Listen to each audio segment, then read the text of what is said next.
This is a little loud. I'm going to try to, can we lower the volume on this? Tell me and have them bring the mic down. Modulate that. I modulate that mic. I don't want to take anything down. Whisper for a minute or two and then he's modulating. Is this a little better?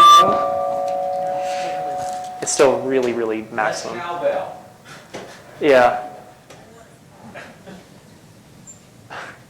All right, well, I'll just get going. Sorry, this is so loud. So thanks for being here. It's going to be really distracting. Just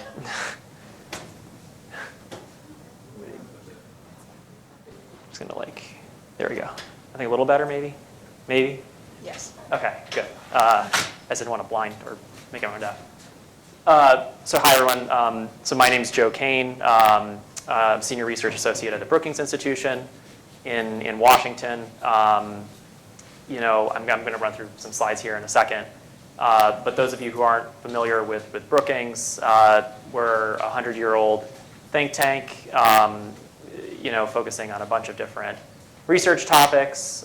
So, in many ways, we're kind of a university, but very much focused on public policy. And so within Brookings, there are several different research programs. I'm specifically in the Metropolitan Policy Program at Brookings. And so as kind of the name implies, I focus a lot on state and local policy issues, but in particular, focusing on economic development issues. And in particular, as I'll describe in a second, on infrastructure and built environment as they relate to water infrastructure, but then also I do quite a bit on transportation, energy, broadband, and sort of the full gamut of infrastructure concerns. I'd say, what distinguishes a lot of my work, but Brookings' work as well, is, we focus a lot on sort of the quantitative side of a lot of these issues. So if you ever hear of a Brookings report coming out, a lot of it is new data, new metrics, et cetera, but often thinking of how those data and metrics get applied in particular places. And so, if the end goal, as I'll describe in a second for some of this work, if the end goal is just to create a report to sit on a shelf and just gather dust, I mean, shame on us, because we're not actually informing or reflecting on what some of the very real challenges and opportunities are that you all are facing. And so a big part of my work is not only sort of the traditional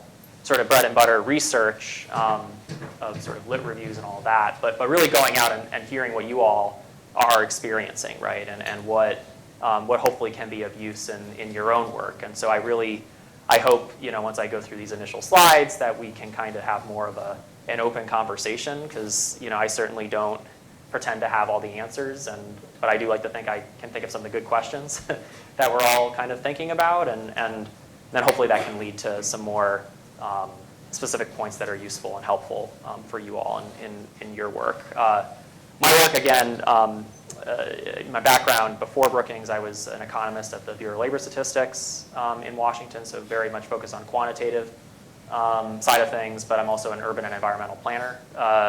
So also interested in sort of long-term policy and planning issues around this. So how do we, again, think of some of the new metrics that I've explored in some of this work in terms of very real planning and policy challenges at a state and a local level, and in particular from that economic development perspective. I'm not an engineer, although I know that's a big part of our infrastructure systems across the country, is how we design, plan, and manage all these different projects. But really, a lot of my work is on sort of how and why we're even making these investments to begin with. How does infrastructure serve as a shared platform for economic growth and opportunity? And then how are we honestly measuring, right, its ability to provide that? Are we actually maintaining and operating these systems in a way that are benefiting communities?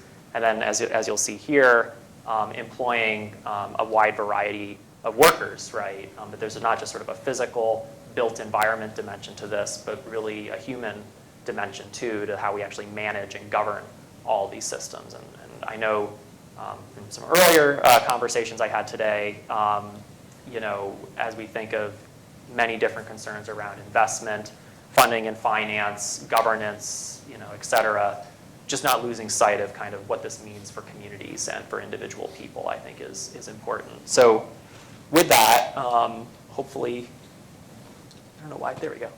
So I'm going to just walk through a few slides from this one report that I did. Some of you may have already seen it. I've done some other reports on water infrastructure more generally, kind of on, again, this issue of funding and financing, thinking of utility finances relative to sort of economic concerns at a regional level. So thinking not just of sort of operating characteristics, debt obligations, sort of rate considerations in isolation, but really thinking of those alongside sort of the population growth or decline in different markets, the income profile of different places, and then how it's changed over time. And so this work really builds on some of that, but looking very specifically at workforce concerns. And so, there we go. So I think part of the motivation for this work was to really define comprehensively and consistently across the whole country who are water workers, right? And I think when we talk about water infrastructure, usually we just think of drinking water or wastewater or stormwater or green infrastructure kind of in isolation. So one of the goals of this work was really to look across all these different systems, across many different regions, to define who are the full range of workers, not just constructing, right, these assets at the beginning of their life, but really who are operating, designing, and governing them, right, maintaining them, repairing them over many decades to come. Because I think in as much as we have sort of this generational need to invest in infrastructure now, right, the physical assets, there's a generational need to invest in people who are going to be managing these assets. So the reports, the full version of the report and the methodology are all available online. If you literally just Google my name and type in water workforce, you'll find the whole 100-page version and all the methods for how I actually define workers here. So I'd encourage you to check that out. But happy to answer any questions you might have once we get into this. So I'm just going to run through a few of the major findings from the report. And I think a lot of studies on just sort of infrastructure workforce concerns, which I've covered beyond just the water sector, focus on sort of like macro industry effects, right, of just how many workers, job counts, right, we see across the country. You may be familiar, particularly post sort of the American Recovery and Reinvestment Act about 10 years ago, the need for shovel-ready jobs, right, that if we spend $1 billion on infrastructure, we're going to create so many tens of thousands of direct, indirect, and induced jobs, right? And that in itself is, I think, helpful to raise visibility around what infrastructure jobs mean to the economy, but they don't really get close to this idea of who are the individuals, right, who are employed in these positions. Who are the very specific workers involved in particular occupations in this space? And so, as you'll see, there are about 1.7 million workers across 212 different occupations who are involved, again, in constructing and then maintaining all of these water assets across the country. And as you can imagine, they're not just isolated right to one place. They're all over, right, the country, not just in Kentucky, but in New York, California, elsewhere. So unlike, right, you might hear tech jobs or healthcare or some other sort of clusters that tend to be concentrated in particular regions, we tend to see water jobs being in many different places. Now, if we're to think of where water workers are employed, obviously utilities are probably what come to mind the most, right, as sort of the direct sort of public and private employers of many workers in this space. There are sort of individual utility surveys, right, that we can look at of how many workers they're employing. But I think a major point of this research was to point to just how many employers are in this space, that there are a variety of contractors, a variety of other private employers that I think are important to consider here beyond utilities. So according to our analysis, utilities actually only employ a little under 20% of all water workers. So when we think of the variety of occupations in this space, and these are just a few examples, there are many, right, involved in skilled trades, right, so operators, technicians, et cetera. But also many folks involved in administration and management and human resources and sort of finances. And so as we think of, who are filling these jobs and what are these jobs and where they're located, and as we'll talk about in a second, some of the skills involved, we can't overlook, right, all of the various administrative positions here too. It's not just skilled trades, although skilled trades is a big part of this, but really there's a variety of positions and a variety of pathways, I think, for workers to consider, which they may not really think about. again, this map just kind of shows across some major metro areas across the country. Water workers make up about 1% to 2% or so of all the employment in these markets. You might think, well, that's not a lot, but still, their geographic sort of ubiquity is all over the place, right? So as we think of the need at the moment to support better paying jobs, to support more durable career pathways for more people, water workers and water jobs should be a key part of this conversation, and it really isn't just limited to one place, at least nationally. The second finding, though, right, beyond sort of what are these jobs, right, who are these workers, is well, what are they making, right? Like, what are the wages in these positions? And now this is a generalized sort of national stat. It can vary tremendously depending on the particular water system you're talking about, the particular geography you're talking about. But we tend to see that water occupations tend to pay more on average compared to all occupations across the country. And in particular, as you'll see in a second here, up to 50% more to workers at the lower end of the income spectrum.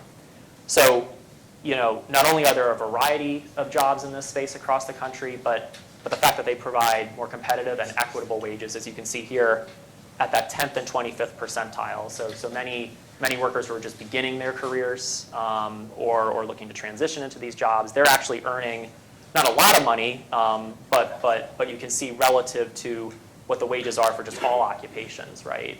Including a lot of retail, lower level sort of service occupations. These jobs can be quite competitive and equitable, which I think speaks to their role in powering not only sort of this need for infrastructure maintenance, but also economic opportunity nationally.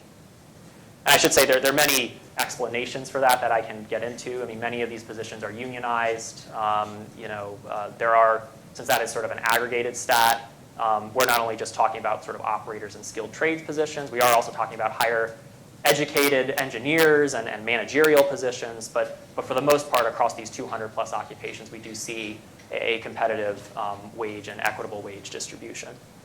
But what I'd like to point out as well is that we think of the training, right, for these jobs, right?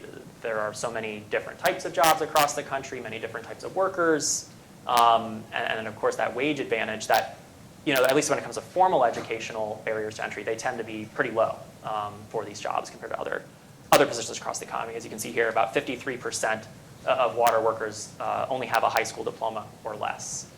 So, and you can see this kind of being borne out across several different levels of educational attainment, including, as you can see, more of an emphasis on workers who have some college, but also perhaps an associate's degree. And then even though the low levels tend to be lower for those with a bachelor's degree, there are still obviously some highly educated workers in this space, right, who are focused more on governance, regulation, scientific sort of investigation. So I don't want to just paint it as if, oh, these are just a lot of skilled trades positions, right, but there actually are higher level managerial and engineering positions that potentially could mean a lot in terms of wage potential and career growth for workers who are looking to grow their careers over time, not just fill one job at the onset.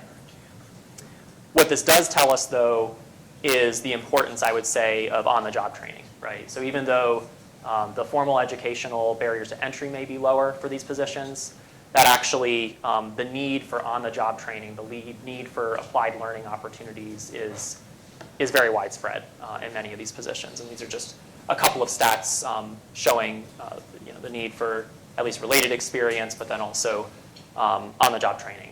And we've seen this play out in many different Department of Labor surveys that we analyze, but then also you can, I think, see this in some individual utility surveys too, of the need for applied skills and knowledge and work-based learning is very important here. As you'll see when I get into some of the implications, right, this means that this opportunity, I think, to train more workers isn't just up to the workers themselves, but the employers too. The utilities and other community partners have a vital role to play in actually upskilling this workforce. It's not just going to be up to the educational system. It's not going to be just up to one single actor here, but it's going to be really requiring that buy-in from the community to train many of these workers. And so the last finding that I'll just quickly run through here is, as we think of, well, who actually is employed in this sector right now? And I think some of this might be based on anecdotal experience. You might think when you enter a room or you go into a utility, you're like, well, I kind of mentally visualize who's probably working there. And the data, I'd say, kind of unfortunately or not unsurprisingly, kind of bear this out as well, where we can see a lot of these workers being older and then lacking gender and racial diversity in certain key occupations. So, I think probably many of us are familiar with this idea of sort of a solar tsunami, right, of sort of the eligibility for retirement for many workers in this space. And you can see this being played out, at least for water treatment operators here, being significantly older, at least at the median, compared to all occupations across the economy. But what I want to emphasize, too, is how, as we think of the pipeline here, that actually, there's a lower share of younger workers in this space, too. So in as much as we're focusing on, sort of the elder sort of end of the pipeline, if you will, we can't overlook the importance of sort of the beginning of that pipeline, right, and how that's very dry, too. That clearly there's struggles, I think, continued, and again, this can vary from system to system and from region to region, but struggles to recruit that young talent, to onboard that young talent, and then ultimately to develop that young talent, to retain it, and hopefully provide continued career growth over time. This, again, I think is somewhat intuitive, but what I think was somewhat shocking to me is that, if you were to line 100 people up in a room for the water workforce, only 15 would be women, right? 85 would be men.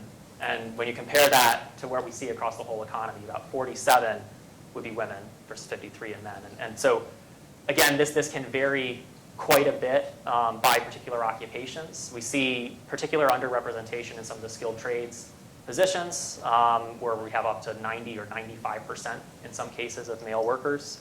But then in administrative and financial positions, we see just the opposite. We see just a lot of women in those positions. And so I think this leads to questions, right? If we're looking to grow and diversify this workforce, clearly there's a lot of room here to reach out to more and different types of people who might not even be considering careers in this space. And then finally, focusing on sort of the racial makeup of some of these workers, we do tend to see underrepresentation among Black and Asian workers here. And what's interesting is you can see actually, an overrepresentation in some ways of Hispanic workers, but many of those workers tend to be employed in construction occupations. So again, this question of maybe we are filling and having diversity in certain types of occupations, but that tends to tail off once you get to higher level managerial and engineering occupations. And so are we really providing those pathways for all types of individuals to navigate this sector? Probably not, right? And so there's questions on not just filling jobs right at the beginning of this pipeline, but really filling them throughout the pipeline and providing opportunities for growth for many different types of people in many different types of places. So that was honestly just like half the report. And again, I encourage you to go online and look at the full sort of PDF. We also do have an interactive dashboard where you can look up trends, including from particular places in Kentucky that might be of interest. The other half of the report, which I don't want to undersell, but might lead to better conversation now, is we do look at several implications, right, of the work and recommendations as to how we should support really more robust water workforce development right across this sector, but also how it moves beyond just the water sector to filling sort of the infrastructure sector and skilled trades and sort of alternative pathways than many people might think of in terms of like 4-year sort of college degrees and all that. And so as part of this project, I did several site visits across the country to talk with individual utilities, to talk with workforce development boards, educational institutions, and others of what they're thinking about, what they're doing, what they're struggling to do here. And I think, the way, as I kind of lay it out in the report, I didn't put up here on the slideshow, but the need really for a new, what I call sort of a water workforce playbook, right? That yes, there are a lot of actions that I think fundamentally are in the hands and control of utilities, right? Internally can be piloting a lot of change here, right? In terms of HR practices, in terms of more proactive outreach, in terms of more intuitive branding. Again, that visibility that hopefully students and younger workers can even know that there are opportunities in this space, which I think is lacking right now. But then also just having the staff and and the mentors, right, on hand within utilities to serve as common points of connection for workers who might have internships, apprenticeships, and other opportunities to even begin thinking about careers in this space. So I think fundamentally it does start with employers, it does start with utilities, but I'll be honest, and I'm sure many of you would agree, it can't just end there. It can't just all be in the hands of employers and utilities. I think there has to be workforce, you name it, probably all have a role to play here, not only in terms of again, sort of outreach and recruitment, but actually providing, I think, some of the shared technical and even maybe financial capacity to reach out to and provide these flexible pathways for people to consider careers in this sector, I think is important. There are a few examples I cite in the report that we can go over in a second that might be of interest, but I think, again, thinking of the regional actions here is crucial. And then finally, I would end with sort of national, right? Like national and federal efforts can potentially play a role here. So, and to what extent as individual employers and individual regions might be trying new things, maybe trying to reach new workers, maybe struggling, right, to balance sort of their own unique fiscal and financial situations. They can't do everything by themselves, but I think, on the federal and national side, there can be a role for sort of a partner in these conversations. I don't think anyone would like disagree, right? If like more money came raining down for water workforce development, that would be awesome. But that's probably not going to happen. Places don't have the luxury to just keep waiting, right, for Washington to come kind of to the rescue here, nor should I think Washington be seen as the rescuer.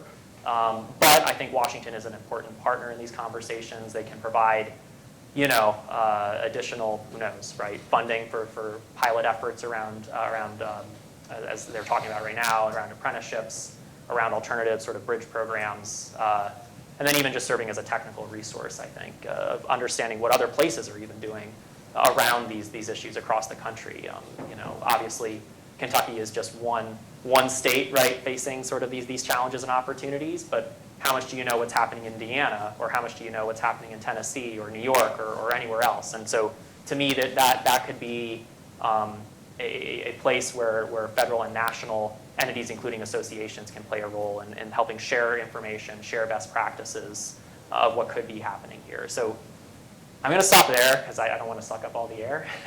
Hopefully some of that work was useful, but I'd really love to open it up for any questions that you guys might have. I'd be really curious to hear how much you agree or disagree with this, because I don't pretend, right, that this is perfectly representative of what you're seeing, right, in Kentucky or anywhere else where you've been doing work. But I'd be very curious to know, since this was just very quantitative, right, and I'm trying to bring the data to ground, where do you see some of the challenges here, right, and some of the opportunities? I mean, is it, right, about additional sort of youth workforce, right, engagement and recruitment? Is it, I had some conversations earlier, is it a lot about retention, right, and sort of holding on to the talent that might be in place, or trying to develop that talent, right, to make sure they have the needed competencies to grow in their roles, right, where particularly for many smaller systems,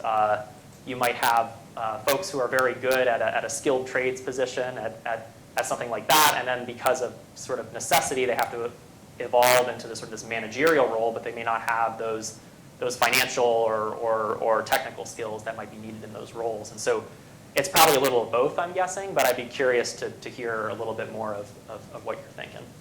Do you have your hand up? Yeah, I just had a question, and if I missed it, forgive me. Yeah. Did you talk about the number of open positions or vacancies in the industry? Yeah, it's a good question. So I very intentionally, in this analysis, there are data on job openings and turnover. A lot of people, usually the first question I get is, well, what are the projections, right? Like, are there more jobs coming in this space? And,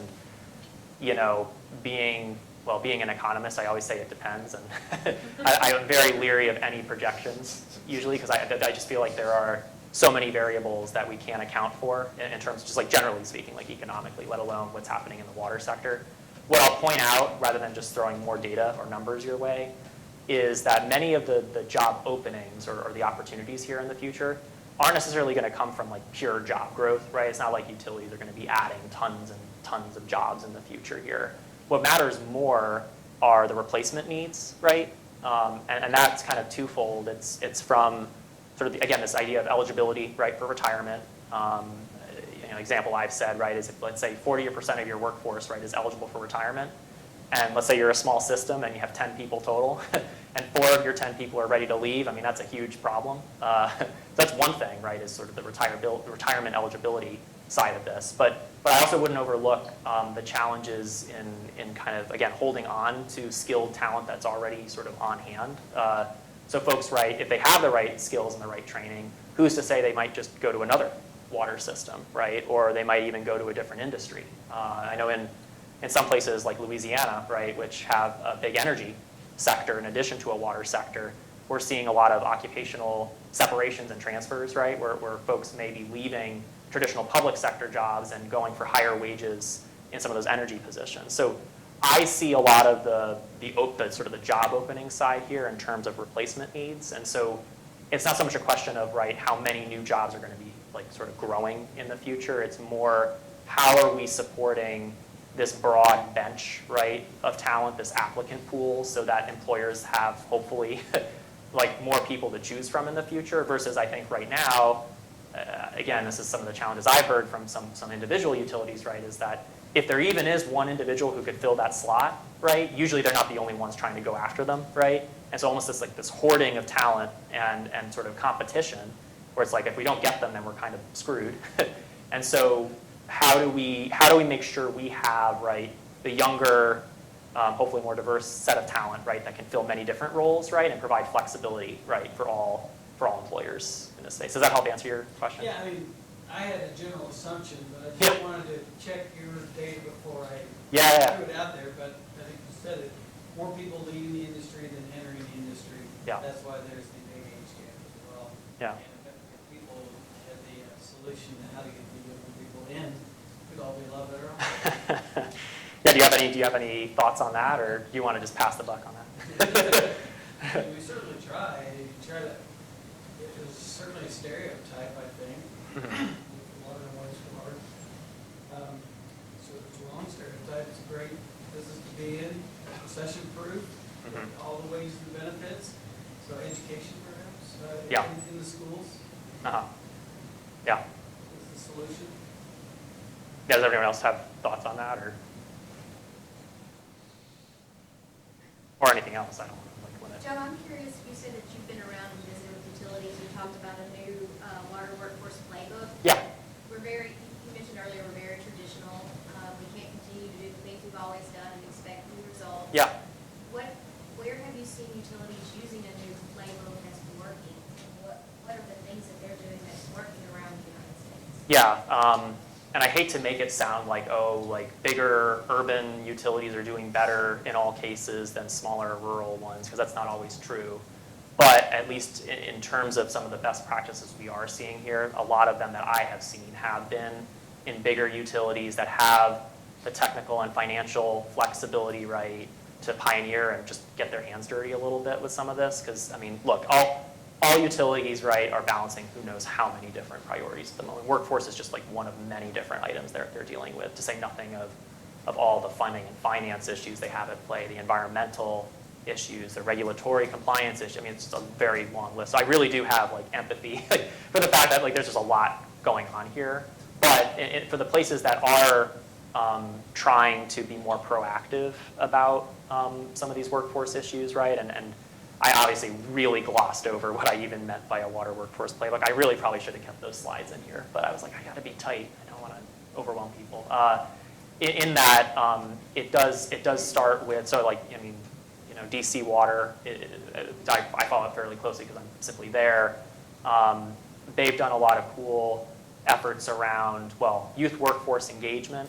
They actually, to give credit to Mayor Muriel Bowser in DC, she actually started an effort called the DC Infrastructure Academy, which isn't just limited to the water sector, but is actually in cooperation with the Metro sort of transit system, PEPCO, the local energy company, and then some other players to really create this common community outlet for younger workers and students, right? Particularly opportunity youth who may not be even in school, may not even know where to look, right?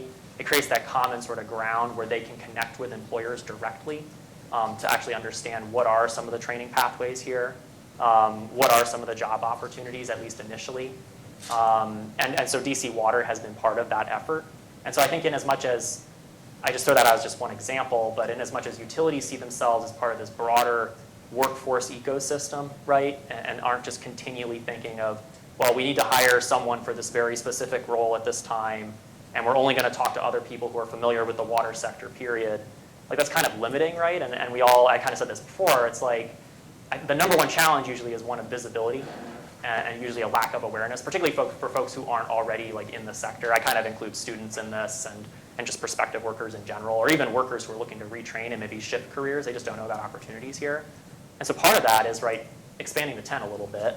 And that requires, I think, more robust, more frequent, right, community sort of, not just partnerships formally or anything like that, but just even having like, on the radar of the local workforce development board, right? I mean, so many places, I mean, like, you know, the workforce development board will have a manufacturing strategy, and they'll have a healthcare strategy and a STEM strategy, and maybe they have something on like construction or something like that. I'm like, well, there are elements of all of this in the water sector, in the infrastructure sector. Why aren't we thinking about this comprehensively, right? And so to me, and that's why a big part of this water workforce playbook isn't just meant to inform utilities and for utilities just to take action here. There's already so much, honestly, like great work out there from like utilities themselves and associations that have put out information on this. But part of my goal with this work was, how can we stretch this tent a little bit, right? How can we have utilities and other water employers talking with other community players, right?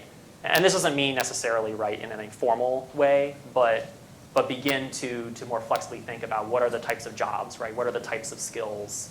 What are the flexible avenues for training, right, that we might not be thinking about as much here? Because the goal right now, right, should be around visibility, outreach, just expanding the pool, period, of people that want to get into this sector. And then hopefully that would lead to, right, more nuanced conversations around very specific skills, certifications, et cetera. Does that help? Your research, were all states treated the same, or because Kentucky's obviously much different than some of the others? Sure. I wish, so I mean, I should have led with this actually, when it's like, I study water and I research water, and I'd be like, oh, by the way, there's like very little data or consistent good data out there on a lot of this, and that's usually the number one challenge here. Is so a lot of the data I use for this is based on national or metropolitan area Bureau of Labor Statistics occupational information, and so naturally it's a survey, right? So it's estimates. It's not real, like, right? I mean, you can see utility surveys where you get maybe a finer level of granularity in terms of very specific employment levels and wage levels and what that means in terms of compensation costs and benefits and all this other stuff. But this is, I think, I tried to be transparent at the front of this report, and as I presented it to other people, this isn't going to provide all the answers, right? Like, this isn't going to mean that it's going to mean the same thing everywhere, right? But hopefully it initiates a conversation, right, as to actually there are many different types of workers in this sector, right? That we actually need better data. We need more precise, probably state level and local level, right, information that can really tease out, well, how many workers, right, are really specifically in these occupations, right? Not necessarily tied to just like one employer or one utility, right? I want to think a little bigger than that, but hopefully that does provide a more reasonable sense that can feed into maybe more of the job openings, right? And the actual matchmaking that probably needs to happen here around some of these opportunities. Because I don't want to make it seem like, oh, the point is like counting jobs, right? Like, that's not what we should be doing, right? It's not like there are 1.7 million water workers, congratulations. Like, the goal should be that, hey, there are literally more than 200 different occupations at play here.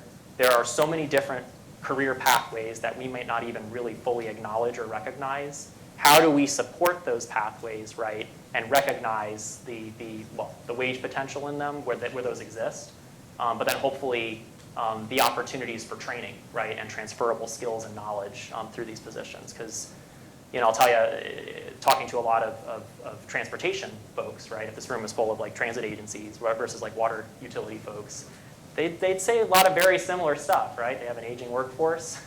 They don't necessarily have clear local data, right? But they're not even, it's still very early days, unfortunately, even among the research, that we don't even have these metrics right on hand. And so I've been hoping that this work hopefully inspires more local and more granular research, and then hopefully can inform specific efforts too at a local level. Does that help answer your question? Yeah, in your collection of your data, did you ask the question, did any of the states have some type of formal education in this process? In terms of the educational For water workers? educational attainment? Yes.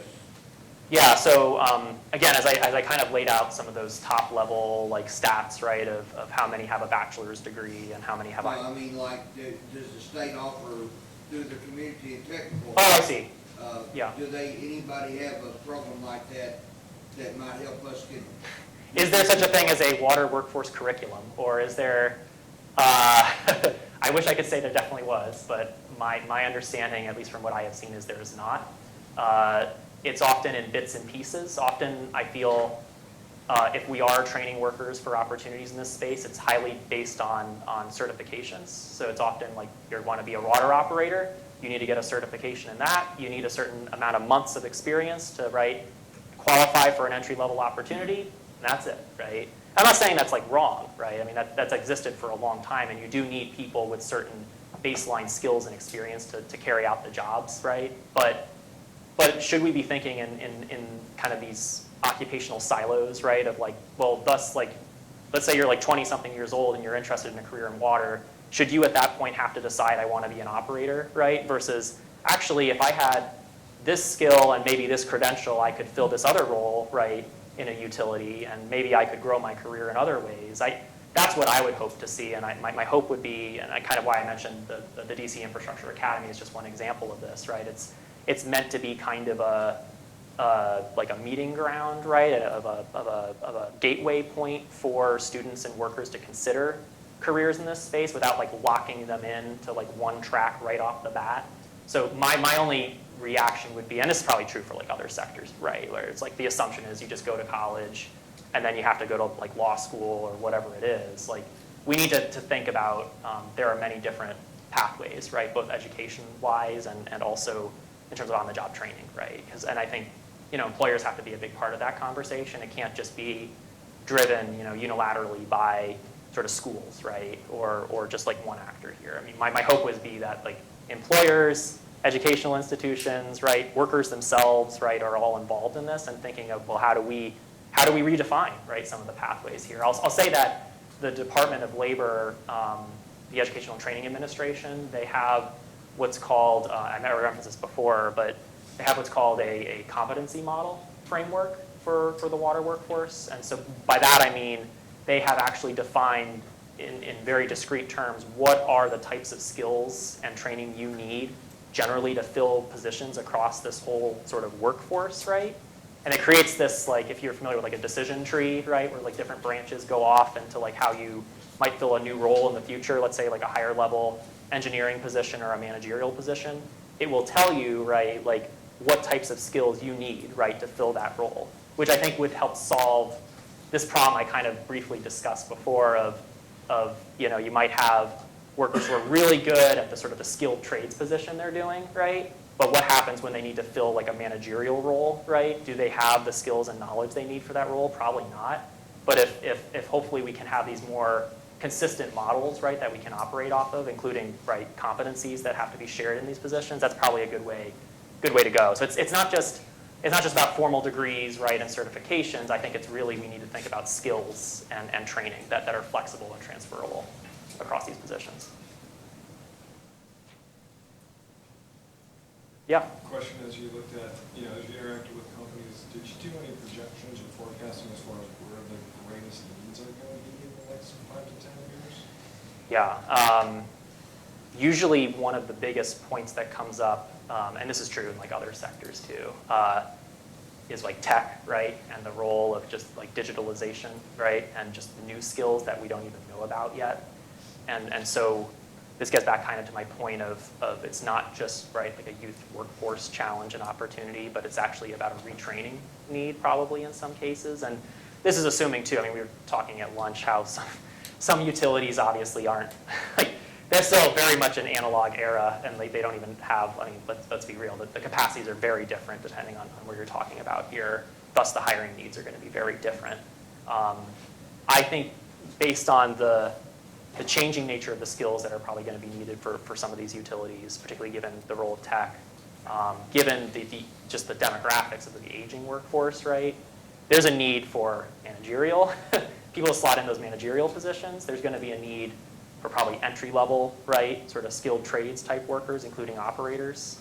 So it's kind of, I don't want to, like, it's kind of a cop out, I feel, to your question, but it's kind of all the above, right? I mean, we need to kind of be ready probably for, in particular, that entry level point, I would say, because if you don't have that entry level talent, then you have nothing to really grow from there. I mean, if you don't plant the seed, right, like what's going to happen? But we shouldn't be overlooking, right, those higher level positions either. It would be really helpful to get that kind of projection, because Yeah. one of the challenges that we see is, we have 150 employees, but we have a very small demand for like operator Yeah. positions. So to develop a program and partner with an educational institution, we can't. What would be the point of it? So we can't do it alone. Yeah.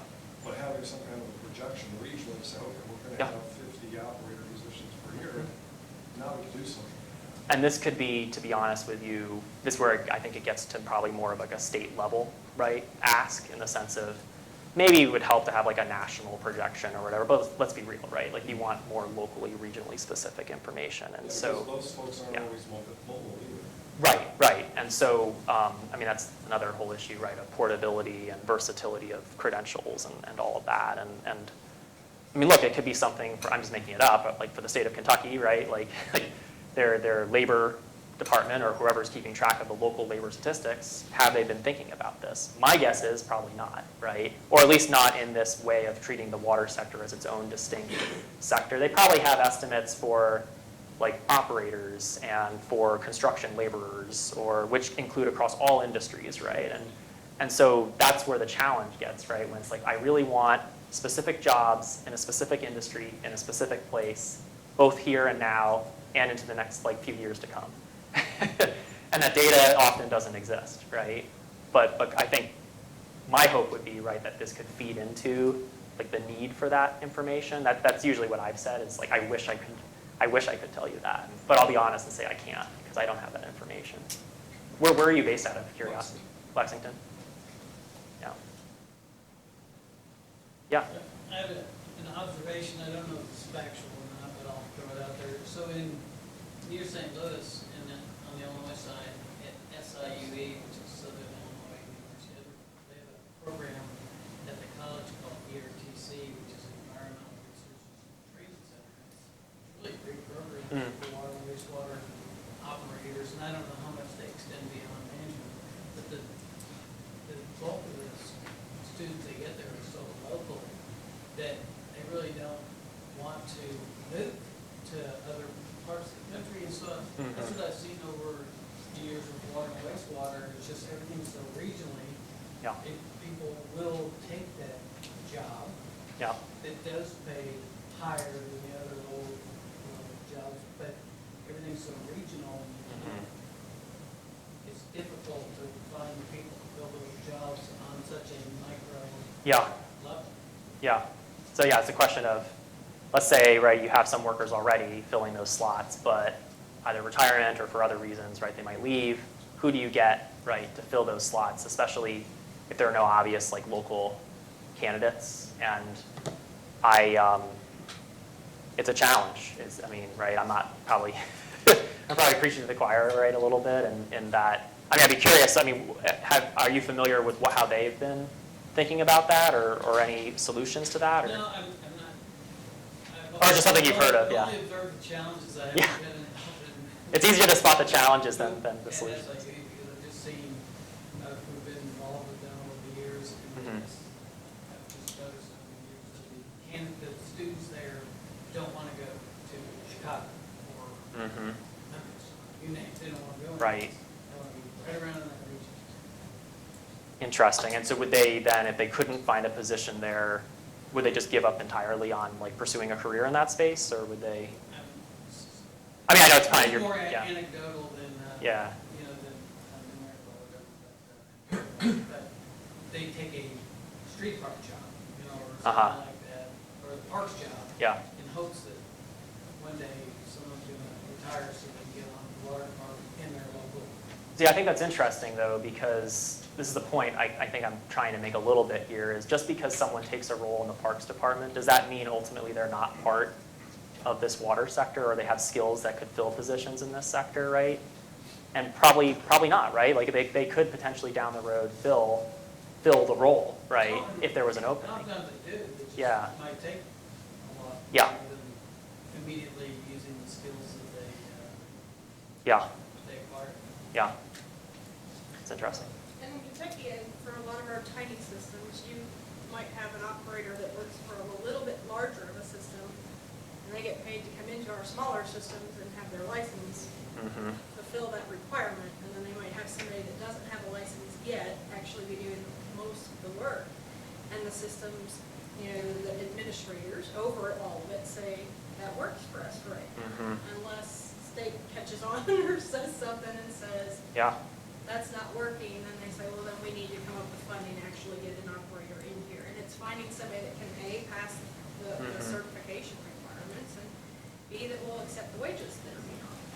that's And almost, that's for a lot of our tinier systems across the state. Probably 75% of the systems across the state are in that boat. Yep. yeah, yeah, I mean, they literally have one or possibly two employees. And, yeah. you know, you're probably not gonna get somebody to go to college to take that job. Well, and I think, I mean, the problem too is, and I kind of said this, maybe not in this, like, this afternoon, but I said it this morning to some other people. You know, the water sector is very traditional in a lot of ways, in the sense that even when it comes to hiring, it's usually friends and family, right? Of like, you know someone who knew someone to fill this role. And in many places, and this is getting more to not just like a water-specific issue, but really more a broader economic labor market issue, right? As we're seeing some places just losing population in general, right? And younger people just moving away. That traditional model probably just isn't going to work anymore, or can't provide that dependable stream, right, of people to fill these positions. And so I don't know what the answer is to that, other than probably what we've been relying on is probably not going to work in years to come. And I mean, the problem too of many rural, smaller systems, right, is again, sort of the lack of economies of scale, you know, I mean, they have a big enough challenge just keeping everything going, probably as is, in terms of just, you know, maintenance, operation, to let alone be dedicating more resources, right, to like marketing and outreach and partnerships and trying to find new workers to enter the sort of the fold. And I mean, again, this is, to me, this puts even more impetus for, right, other regional partners to be part of this conversation. I mean, it cannot just start and end right with the utility, right? To what extent is there, I mean, you referenced, right, that great program, you know, the community college, right? I mean, obviously they must be doing some sort of outreach, right, to the community of having the success that they're having. I mean, my curious sort of question to that would be, and you don't know the answer to it necessarily, but, right, what is making that work, right? And could that be replicated somewhere else, right? But I don't know what that is, right? And so to me, we're at a stage where we need to begin, right, replicating those lessons in places where we have seen success to places where we don't even know, right, what to do. Joe, let me ask you a question if I can. As you said, the traditional model is probably not going to be sustainable over Right. probably not even over the near term. What have you seen out there in terms of trying to find workforce in kind of non-traditional places? And the sort of things I'm thinking of is going to, for example, to incarcerated populations where you may have people in prison who are actually running the water treatment plant or the wastewater treatment plant in that correctional facility. Yep. Or specifically going to military veterans who may have had some of the requisite experience in the course of their services. Is anybody actually actively pursuing those kinds of options? Yeah, so I covered a little bit in the report. I didn't really touch on it in what I just talked about, but there are efforts, right, to reach what I call sort of non-traditional prospective workers and students in this space. Usually, again, the number one challenge is of visibility and understanding among those populations that these opportunities even exist. This idea that I've kind of said a few times today of utilities being seen not just as service providers, but as economic anchors, right, in their communities. That it's no accident that many, wastewater treatment plants are literally located in some of the most disadvantaged communities nationally. The census data bear this out, where actually poverty rates tend to be very high next to some of these plants. And so the fact that here are these employers who have a hiring need, and the people in their community don't have good jobs, and yet there's a mismatch, right, in connecting those folks. And that's just like one example. It's not just specifically veterans or the formerly incarcerated, but there's clearly a problem with sort of the matchmaking, if you will. And utilities are just one employer here, right? I think utilities could be an employer of choice, but they're not the only employer. The challenge, though, particularly when you are talking about utilities with some of these non-traditional applicants, is the way the HR process is set up in terms of the job requirements, and what weeds people out is if they do have a criminal history, or they do not boast that very specific amount of experience and very specific education, they're not going to get in, right? And there are no flexibilities built into that system for that individual. Let's say if they're missing 2 months of training, right? And in some places, when we're literally looking at the job categories or the job descriptions of what's needed, those job categories and descriptions were determined like 30 years ago. And they haven't been adjusted since then. And often they were created as part of a union negotiation, sort of labor negotiation process. So if you want to update the job sort of description so you can be more open to some of these other candidates, then that quickly becomes a labor negotiation, and it's not just simply an HR issue. So I only say that I think there's an opportunity, right, for more outreach for some of these non-traditional populations. I think there's clearly a desire and a demand probably for folks who may not be aware of the opportunities in this space to take advantage of positions and pathways in this space. But in many cases, the employers themselves may not have the frameworks or systems in place to accommodate some of those folks. And I'll be honest, if they're already struggling just to find someone to do the work, right, and they just need someone to come in and do the work well, and they have certain requirements in place, it does take a lot of extra work, right, to make exceptions and to kind of have additional flexibility for folks who may not present all of the experience or all of the traditional sort of backgrounds that you might expect to see in this space. It makes it hard too for systems that are borrowing or Yeah. have a contract person, and they're having to pay that person for services, and in the process, they're also trying to find financials to hire somebody that may not be certified yet, and it Yeah. can take a year, 2 years.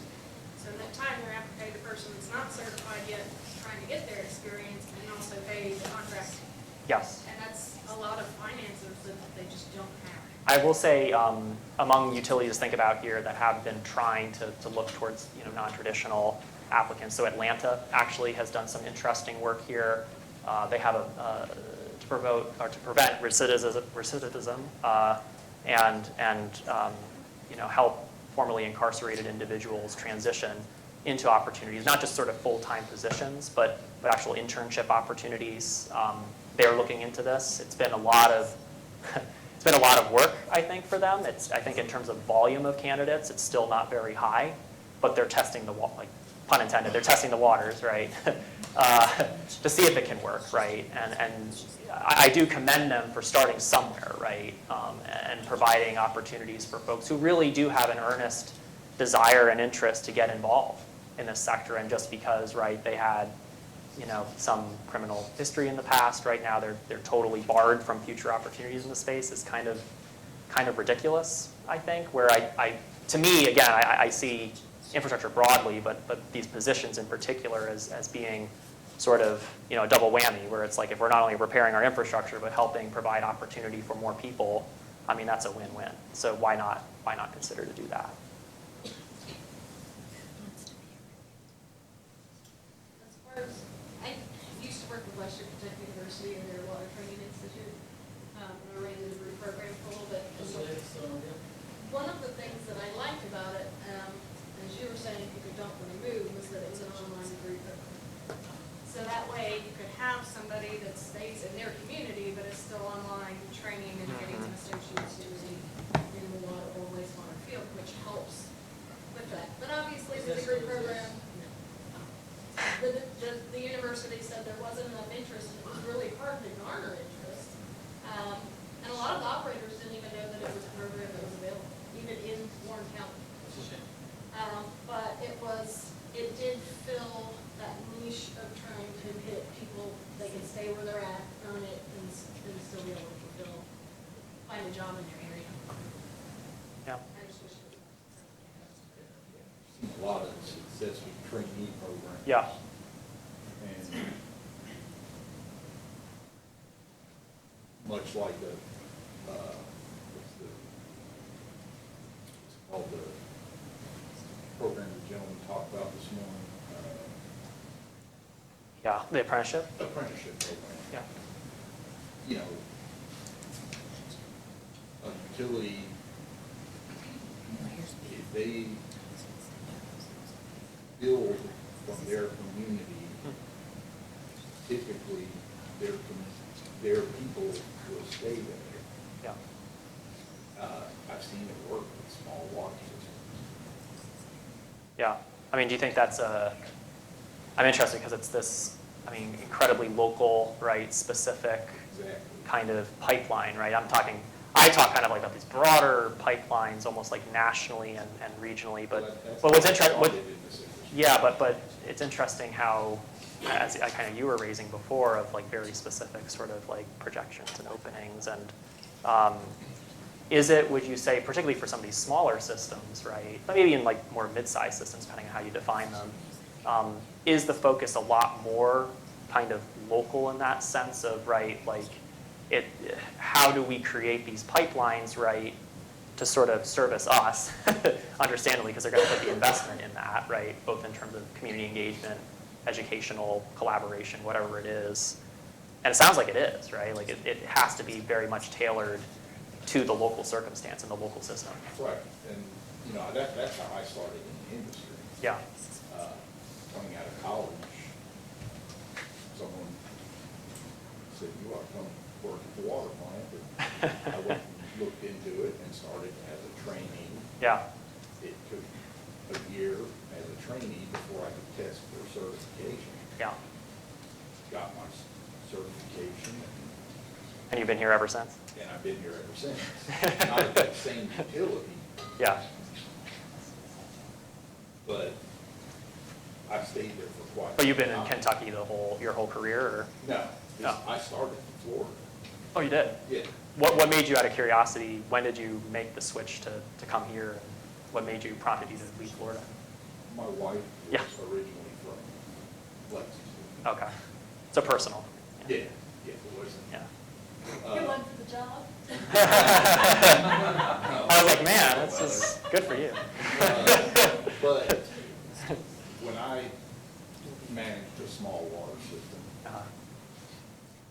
we were short operators, so Yeah. I had started a training program there, and they've never had a staffing issue since. Really? How did that was just purely through your own initiative that you created that, or? Yeah. How small?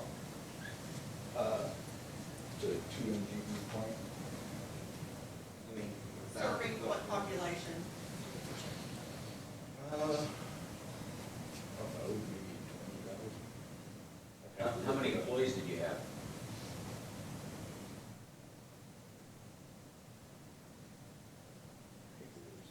Total fully staffed, 7. 7. It's a small utility to have its own training program. 7 what operators, 7 employees, 7 operators. Oh, 7 operators, okay. Yeah. That's interesting because like the scale here matters so much too, Well, from place to place. Lots of small places, I mean, I started in 1980. Yeah. I did water, wastewater, natural gas, cable TV, and the roads. 300 customers, but then I was a one-man show. I did everything by myself. But there's tons of communities out there like that. Yeah, Yeah. yeah, And what, I mean, I see the benefits. I've tried to hire, over the last 3 years, I've brought in high school graduates, at least a 3.0 average, and none of the three have been able to pass their certification, no matter if we sit down and beat just a simple mathematics into their head. They still can't even get the certification. what do you think's prevented them from getting certification? You know, it's scary to think that when they come out of high school, that they don't know anything more about math than what they do. But for every one of them, it's been the same case. I'm trying to get younger people in because my median age is higher than that. It's 50 years old. Yeah. Yeah, And I'm way above that. yeah. No, and then the clock's ticking, right, in the sense of, I mean, needing to do something now, not like in the future. Which is, I mean, as you said, it's not, you're not alone in that, but, so, I mean, that's how you I've continue. been to schools, and I think they do a pretty good job Yeah, of preparing people to be able to take the test. But I'm thinking now that after seeing this, all three of these young men were pretty sharp individuals. mhm, And yet they couldn't get certified, and I really couldn't use them for the purpose that I need, is to get younger people in, so when my guys retire. how long have they been working with you before they try to take the certificate? I'm assuming they failed 2 it. years. 2 years? What ended up happening to them when I let they, them go. yeah, and just don't know where they ended up working, or did they leave the area, or, That I don't know. yeah, But, you know, my goal is to get younger people in, yeah, because I've got guys that's gonna be retiring after I do. Yeah. Which not gonna be far off. yeah. No, well, the reason I ask kind of is I think of just how many people kind of slip through the cracks like that just because of just one thing, right? They didn't pass the I certification gave all exam. of them 2 opportunities to get their certification. Yeah. And they failed at both times, and then I let them go.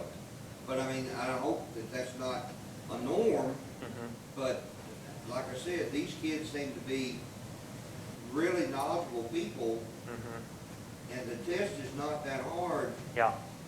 It's kind of scary. Yeah, well, it makes me think, maybe they weren't suited for that particular certification, but they had an interest and a demonstrated level of They could do the work. experience. Yeah, that's crazy. And, you know, part of it's gonna be my fault for not getting them better prepared to be able to pass the test. They're going back to, self-education before they get to that point. Yeah, But it costs money, when we run employees through, Yeah. it costs us money yeah, to get them in and then have to turn them loose. yeah. No, it's an investment. I mean, you've made an investment both in time and resources to get to that point, and I mean, it's crazy. But I'm sure you're not alone, right? I'm sure there's probably other stories like that where. Well, we all have the opportunity to hire experienced operators. Sometimes they want to move. Yeah, But if you want to get most of those people are, they're up in age. yeah, But if you need younger people there, and you've got to start with some of the youngest. yeah, That part of it isn't gonna get it easier. no, True. I mean, this field's getting more technical all the time. yeah, And I would say most of the time, someone with just a high school diploma, unless they have some pretty extensive training, uh-huh, is gonna have a difficult time passing a certification exam. who do you think could help in addressing that shortcoming? I mean, obviously, you can only do so much, right? I think Kentucky Rural Water could, but I think the regulatory agencies, we may have to look at how we're trying to get these people to certify. Yeah, yeah, yeah. No, I mean, to me, it's a bigger question, right? That needs to be answered sooner than later. So, Well, I don't want to play devil's advocate or anything, Yeah. but somebody coming fresh out of high school that's training in one system, whenever they go take the certification exam, questioned over every type of treatment that may or may not be going on in Kentucky. As far as the certification boards right now, we're in the process of rewriting the wastewater certification exam. We're trying to take out obsolete technologies and maybe include things that are, you know, coming and. Oh, that's happening right now. That's happening right now. We're working on the wastewater right now. And drinking water will be coming, probably starting on it next year. But in a system, in a small system, which I'm in a small system, and I know I'm one of those atypical operators. So, it's hard for somebody with no background to pick up on a lot of stuff that they're gonna need to pass the test. And one thing that I have seen, my best operators had the hardest time passing the exam. I mean, probably the best operator that we have at the wastewater plant, it took 7 times for him to pass his class 3. And he didn't even technically have to have a license, because in wastewater, you only have to have 1 licensed person. But, our policy is, if you work at the wastewater plant, you get your license. You're required to have that certification. It was really hard. What I did to get through that was I actually spent time with him one-on-one, trying to tell him about these other things that he doesn't, and we're in an atypical plant too, okay? Yeah. And we've been added on to, we're not A-type, but it took a lot of sitting down with operators that were just, that's the only experience that they'd ever had to get broad enough knowledge in them to pass the exam.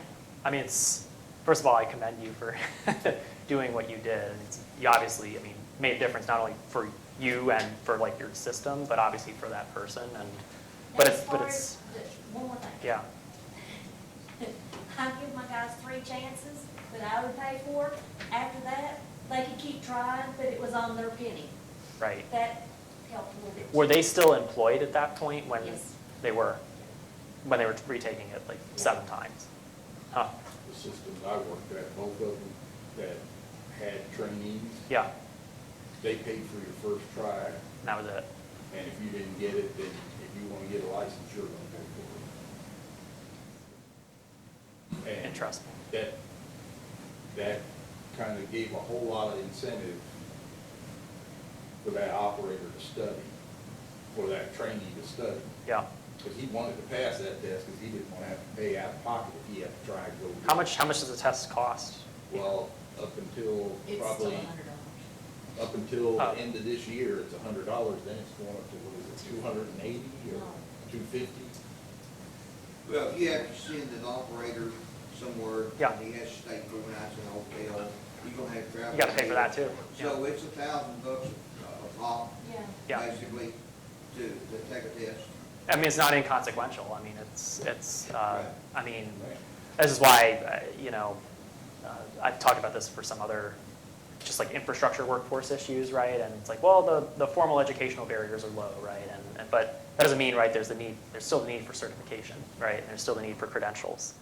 And to me, those can be as high barriers, right? If not even higher in some cases than going and getting, right, even like a 2-year degree. And the challenge again goes back to this data question.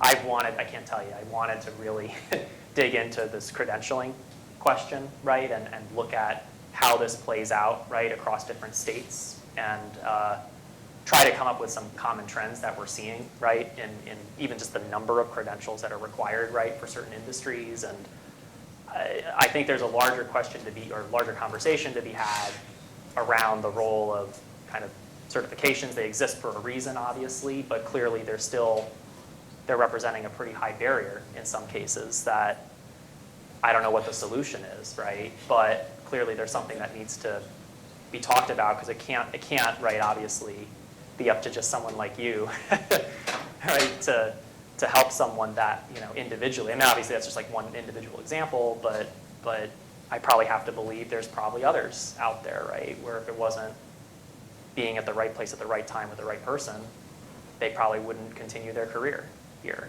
And then it's scary because it's like you don't know where they end up, right? Or that's just kind of, it's like here you've made all the investment to get them to the point where they're ready to kind of launch their career, and then they're literally tripped up at like, not the finish line, but they're tripped up kind of at the starting line, and then they can't continue. And that's like the biggest, travesty of all of this. It's anyway. So we could talk so much about like recruitment and getting people interested, but if you can't get them literally started, I think that's. Maybe statewide, we need to look at a pre-certification certification to get, make this a continuance. I mean, you look at Kentucky Rural Water, they'll charge you, I believe it's $22.50 to come spend a week at your system to give continuing education. Well, that might not be a bad investment if you've got one or more employees. Hire them and bring them up there. Yeah. And then send them to test. Yeah. I mean, we have alternatives, but it's not generalized across the state, and that we need that in all my years of experience, and it's all been in water or government.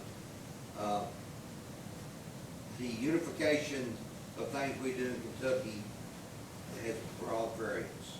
Yeah. Well, not to show for the PSC too much, but I work here.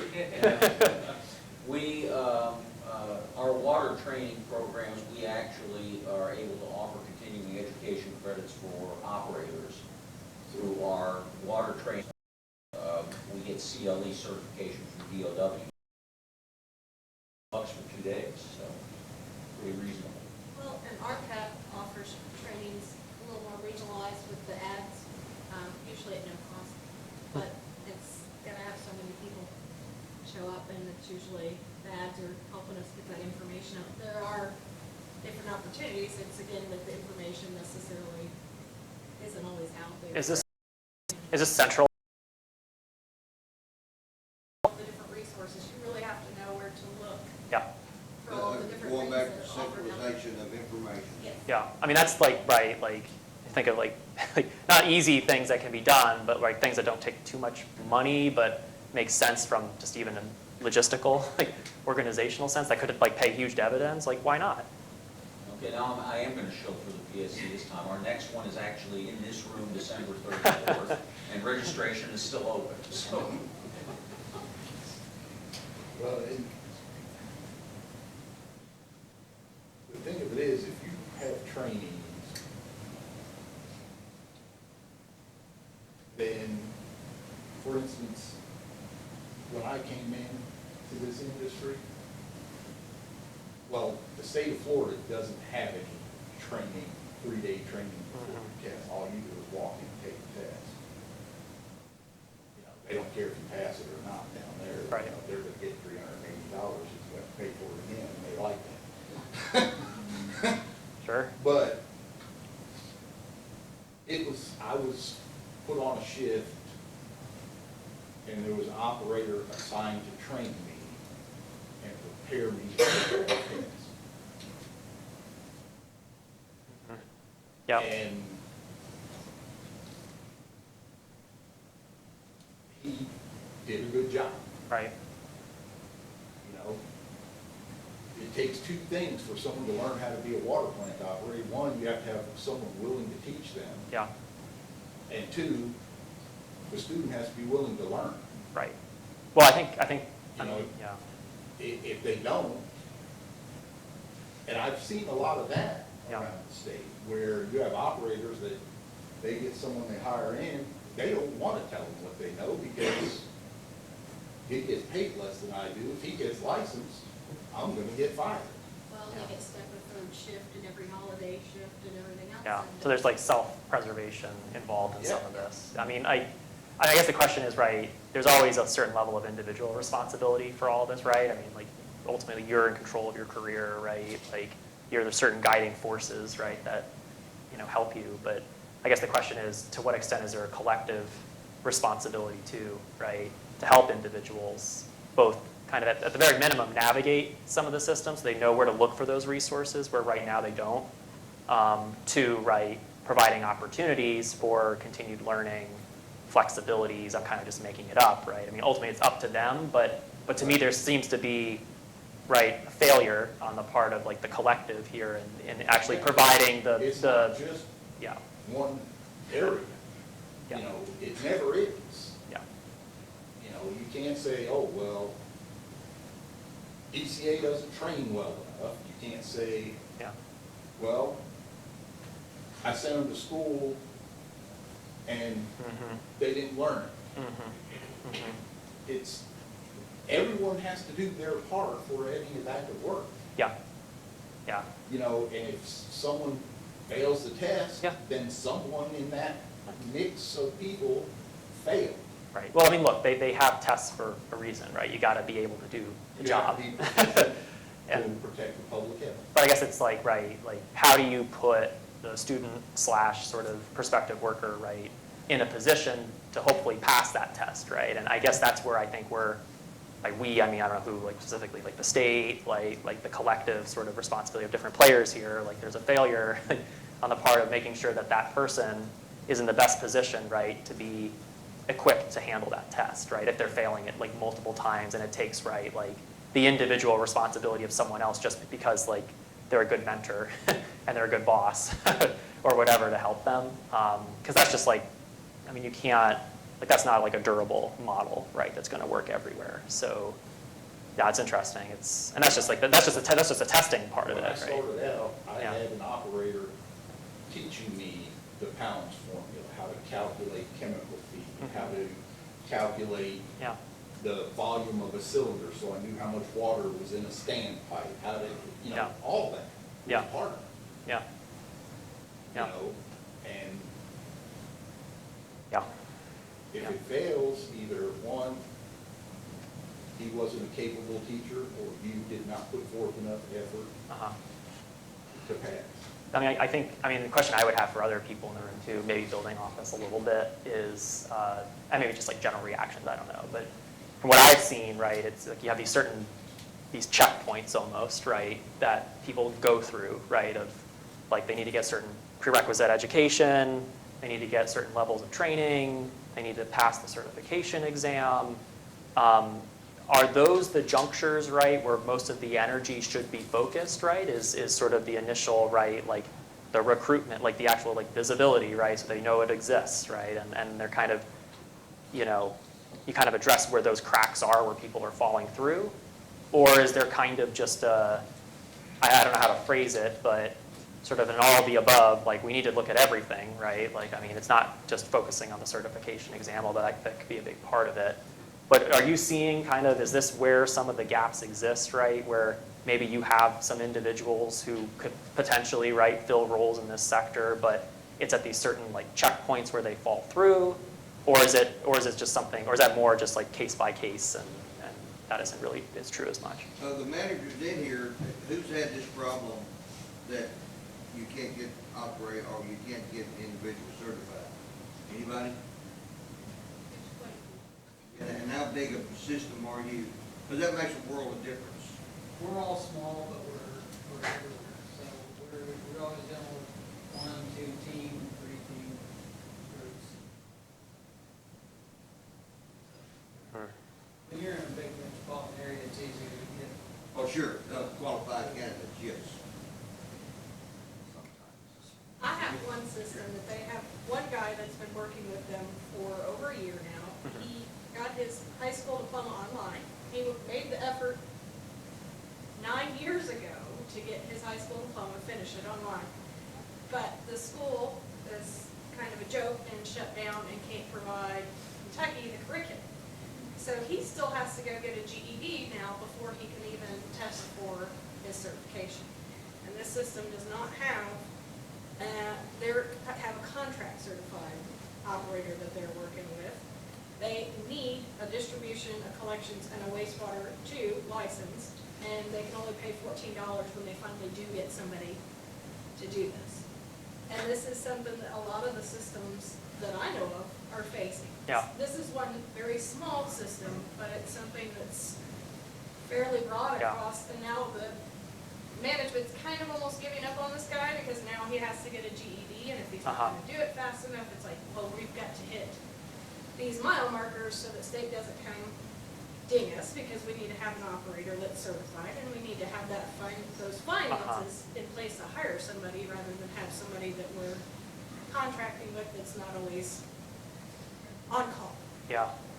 It sounds like, I mean, a lot of the focus, kind of understandably, is getting people into the jobs and into the careers. And I mean, how much of it is the retention, though, of, right, like, let's say they pass the certifications, right, and they have the skills. To what extent are you all having challenges, right, in retaining that talent or growing that talent? Obviously, for like personal reasons, people might move, right, but they also might move for just better pay, or We've had none. you've had none. None. So once they're in, they're in. No, we pay really well and our benefits are fantastic. And that's. Yeah. Do you have trouble? North Marshall Water District. Where are you based? We're in Northern Kentucky. Northern Kentucky. Kenton County, so we have to compete with Duke is where, so the exact scenario you described, they start, a lot of our distribution guys will start, get trained, Yeah. and then they go to Duke because they and they're not in the water. How have you thought of any sort of formal way to address that, or? We've started, well, we've done a little bit more procurement rather than a stick scenario where like we try to incentivize them to take their distribution 1, take their distribution 2, try to get them engaged to stay. Yeah. Because there for a while, I mean, it was just, we were. Just constant churn. It was constant, yeah. How large a staff do you have? We have 160 budgeted positions. We have 33 people in that area. So I want to say, I don't remember the No, that's number fine. right now, but like, I think there were like 18 people in like 2019 and a 30% market. And a lot of that was because of this like churn of. Yeah, so we finally, to sort of stop the bleeding, put this process in place, to say, if you stay and do this, you can get, I mean, it was, Is it? 1% increase, so we're trying Gotcha. to, incentivize them to say, oh, okay, I can stay, and, you'll reach top out here, but at least then you can. I'm curious because it's like obviously like an issue of like compensation probably. It's almost all compensation, because a lot of them are, to generalize, Yeah. I mean, it's all male. Yeah. Most of them are single, so they don't necessarily, not that they don't care about health, but benefits, but that particular. It's not a priority. department Yeah, it's not a priority. Would prefer, it sounds like, to get an extra dollar versus, the coverage, where other people in the department definitely want coverage just depends on, it's almost like that exact demographic for that department. Yeah, it's interesting because I was looking at some data from just BLS nationally of like the National Compensation Survey, and for utilities just generally it's usually like a 60-40 split of like 60% of compensation costs are for like wages and salary, and then 40% is for like benefits of some kind, right? Through like insurance, right?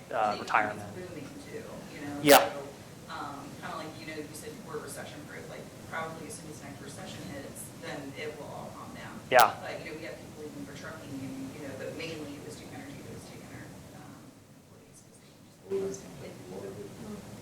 And the pension changes. The pension changes definitely. That would keep people, because you had to clock in Right. 47 was the public. Yeah. Now it's a hybrid. Tier 3. Where it's not the best, but it doesn't keep you 27 years and out. You get efforts like 401k sort of, like the 401k. Sure, but it's a contribution. I mean, right? Like, Right. Guaranteed 5% return Yeah. or something. I mean, Maybe that'll change back. You have places like Hawk and everything else that are stealing younger employees that are coming in because they're not getting paid enough, or they know there's not enough of a job growth for them to really move up, so they leave and go to chemical companies. They leave because their systems won't get them certified. yeah. I know one system that had a guy that worked for them for 12 years, and the system never wanted to get them certified. I mean, And so, it's those things that, some of them want to stay, and they're working third shift and holidays, and not able to get certified because nobody will push them to get certified. Yeah. And they're like, well, then what's the point in staying in this industry? I'm Yeah. wasting my youth and I'm not getting any benefits, so I'm gonna leave. That's another thing, a lot of systems, once they get their license that they're required to have, they're like, I'm done. Yeah. You know, they're not gonna see another nickel for 20 years if they're, you know what I mean? Yeah. It Whereas, happens a lot, it does. yeah, whereas there are some systems that, you know, it doesn't matter if you, they consider it, you know, a plus. Yeah. If you're even better certified than you have to be. And, you know, some aren't. Yeah. And every system has competition. Yeah. You know, I know that system I was discussing was a class 3, the two closest plants to it were both class 4 plants. Yeah. You know, so yeah, they had more revenue coming in, but, you know, that's who we had to compete with, and so Yeah, it's just this idea of, you gotta come up with ways to get by, you know, it's just. it's this idea of not like, easy. I mean, it's a zero, the view of that, it's a zero-sum game, right? Which I can understand, right? There's like, you feel like there's only a certain number of workers with the exact right skills and experience to fill those roles. And thus, if they leave, it's like you've lost like that slice of the pie and it's gone somewhere else. Versus the viewpoint in an ideal world, which we don't exist in, but in an ideal world, right, it's like, oh, someone went to like Duke, right?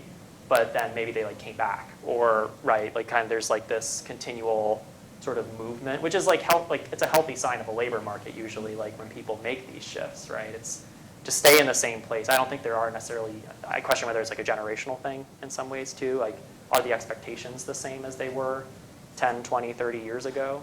I mean, I don't know what your thoughts are on that too. Well, but, I just know, 'cause I've got Gen X kids, yeah, millennials, whatever you call them these days.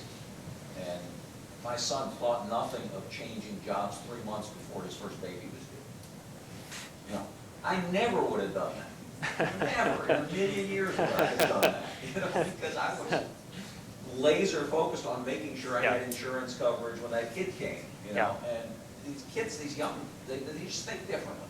well, the reason I bring it up is, right, like, as much as we think it's like exclusive to like utilities and water sector, how much of it is just a new, like just labor market reality that like is being reflected in these positions, and it's just like the new reality we get used to, right? Like, so it's like nothing like we're doing like wrong or like you're doing wrong or anything like that, or you can like adjust on the margins, like the compensation and all that, but really this is just like the new reality we're in. And I think that is a large part of it. I mean, these younger kids, their Mobile expectation is workforce. they're gonna be in a job 3 or 4 years before they change jobs. Well, and that's what we're trying to keep, we're just trying to retain them at least, 5 years. If someone stays 10 years of distribution, that would be phenomenal.